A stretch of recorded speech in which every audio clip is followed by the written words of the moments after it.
très jeune sensibilisée sur la santé, le rapport aussi à son corps, la nécessité du soin. Et donc la nécessité, en plus on a grandi au Tchad, donc il n'y avait pas grand chose au Tchad, la nécessité quand t'as pas grand chose, tu vois. Donc qu'est-ce qui devient nécessité, qu'est-ce qui devient nécessaire, qu'est-ce qui est superflu et qu'est-ce qu'on peut faire avec le peu qu'on a. Et ça ramène aussi au local en fait. Quelles sont donc les ressources locales? Qu'est-ce que je peux faire avec ce que j'ai autour de moi? Je ne vais pas pouvoir toujours avoir des produits importés de je sais pas où, de je sais pas quoi, en même temps qui est coiffeuse. Et moi je pleurais dans les jupons de ma tante, Tata, je veux des cheveux comme ça, s'il te plaît, et tout. J'avais 11 ans. Et le jour où ma tante a défrisé mes cheveux et elle n'avait pas dit à ma mère, ça fait un petit problème de famille entre les sœurs quand même. Donc ça, je m'en souviendrai toute ma vie. Et ma tante, elle, sa condition, c'était si je défrise tes cheveux, tu vas apprendre à en prendre soin. Parce que ça coûte. Il va falloir que tu les soignes, il va falloir que tu les démêles, il va falloir que tu les nourrisses, il va falloir que tu vas plus grande si tu veux continuer, tu dépenseras de l'argent pour aller chez la coiffeuse pour continuer ce traitement, etc. et tout, parce que c'est pas naturel. Et que donc il va falloir payer pour l'antinaturel. Et ça aussi, ça a fait son chemin dans mon esprit et j'ai très vite remis les choses en place, quoi. J'ai essayé le tissage une fois. Je me souviens à l'époque, j'étais étudiante et je partageais mon appartement avec un très bon ami à moi, Yvan, ami étudiant. Et le pauvre, j'ai demandé à ce garçon à 22 h, je m'en souviendrai tellement, ça me grattait, j'ai fait le truc là à 14 h.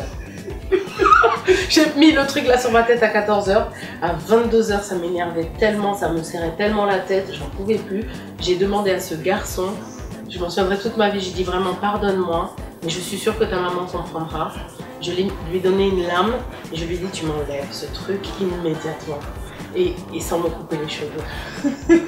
Et donc il m'a enlevé le tissage à 22 h ce soir-là et j'ai dit non, je ne comprends pas. Mon corps ne veut pas. Donc je n'ai pas le choix, je dois m'occuper de mes cheveux naturellement. Ça fait 4 ans, 4-5 ans que je fais mes produits toute seule. Selon le problème qu'on a, si on a parfois le cuir chevelu qui rate, dans ce cas-là on va rajouter de l'huile d'arbre à thé avec peut-être un petit peu d'eucalyptus et peut-être un petit peu de menthol, enfin de menthe huilisante, très peu, la menthe très peu parce que ça tout de suite c'est un peu J'ai essayé de remplacer, tu vois, par exemple, parce que j'utilise le karité pour mes cheveux, celui que je fais, j'ai essayé de remplacer par d'autres produits, d'autres crèmes, l'olive en question que ma soeur utilise et tout, très bien. Machin, moi ça ne va pas du tout, mes cheveux sont pas contents. J'ai essayé d'autres crèmes, tu vois, d'autres pommades, pas moyen, et je reviens toujours à mes propres pommades, quoi. Est-ce que tu peux nous expliquer alors comment on obtient le produit qui fait des merveilles à tes cheveux? Eh bien écoute, c'est très simple. La base, c'est du beurre de karité, pur, le plus pur possible. Alors celui qui est très très pur, il sent pas bon. Donc aujourd'hui, on en trouve du clarifié qui sent moins fort. Celui-là, par exemple, il est de très bonne qualité. Quand on l'achète, il faut absolument vérifier, il faut ouvrir les boîtes. Et il faut vérifier qu'il n'est pas ranci. Ça sent la même chose que du vrai beurre, c'est-à-dire tu vois, t'imagines un fromage trop passé ou un beurre trop foutu, ça se sent. Le mauvais karité, ça sent la même chose, donc vous ne l'achetez pas. Je peux sentir? Ouais, vas-y, je t'en prie, mais regarde, voilà. Tu vois un peu... Oui, il sent pas fort. Tu vois, l'idée du karité, enfin le karité perd son odeur forte quand on le laisse chauffer longtemps. Alors il faut le faire chauffer longtemps dans une casserole de bonne qualité pour ne pas qu'il soit altéré non plus, parce qu'aujourd'hui ils font des trucs dans des matières bizarres là. Voilà, et il faut le faire chauffer à petit feu pendant longtemps pour qu'il perde toutes ses odeurs et le laisser refroidir. Parce que les huiles qu'on va mélanger avec le karité, Elles seront à la température de la pièce. Et pour les débutantes, comment elles peuvent savoir si elles ont chauffé assez longtemps, etc. Jusqu'à ce que ça ne sente plus. Une fois quand elles touillent, quand elles touillent. Ça marche ancien.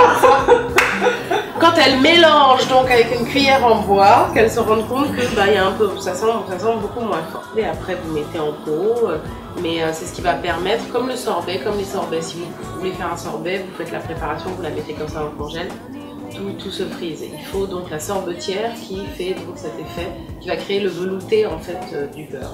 Une nouvelle allure, un nouvel éclat, très exactement, nouvel éclat. Parce que j'avais mis pas mal d'agrumes, donc on n'est plus là-dedans, quoi. On n'est plus dans cette texture-là. Complètement. Et après, ça rentre dans, ça pénètre. Et ça pénètre, voilà. Là, on est quand même, c'est beaucoup plus dur. Et là, ça pénètre. Et tes cheveux, tu les nourris tous les jours? Oui, tous les jours. Je mange tous les jours, mes cheveux aussi. À l'époque, on s'asseyait dans la cour au village, là, tu vois, tu venais, tu t'assieds là, alors comment tu vas, Ekia? Ouais, vas-y, raconte-moi la vie, tout, t'es assise là, tu vois, hop, je suis là, je te fais les cheveux, tout ça en même temps et tout, il y a la maman qui passe, qui dit, mais non, mais qu'est-ce que tu fais, mais tiens, utilise ça, boum, elle te donne le truc, tac, tac, c'est comme ça qu'on faisait à l'époque. Donc c'est bien, maintenant on le fait online, en virtuel, mais c'est classe. Il y a beaucoup d'hommes qui se plaignent de ne pas pouvoir, tu vois, toucher la tête de leur femme. Tu sais, chez nous, entre nous, là, avec tout ça. Il y a beaucoup d'hommes qui se plaignent, ou pire, en été, de ne pas pouvoir aller à la piscine, de ne pas pouvoir aller à la plage, que les filles ne peuvent pas rentrer dans l'eau comme ça, comme ça, tu vois. Bon, après, le comme ça, là, on fait tous comme ça. Bon, après, nous, il y a des natures de cheveux, tu fais comme ça bouge pas. Hein. Ça veut pas dire que tes cheveux sont pas beaux. C'est pas vrai, regarde Grace Jones, regarde... Il y a tellement de structures possibles. On est diverses, on est variées, on est belles. Faites rayonner tout ça, puis moi je vais regarder dans le blog à chaque fois. Je vais regarder dans votre émission à chaque fois les différences. Merci. Merci à vous.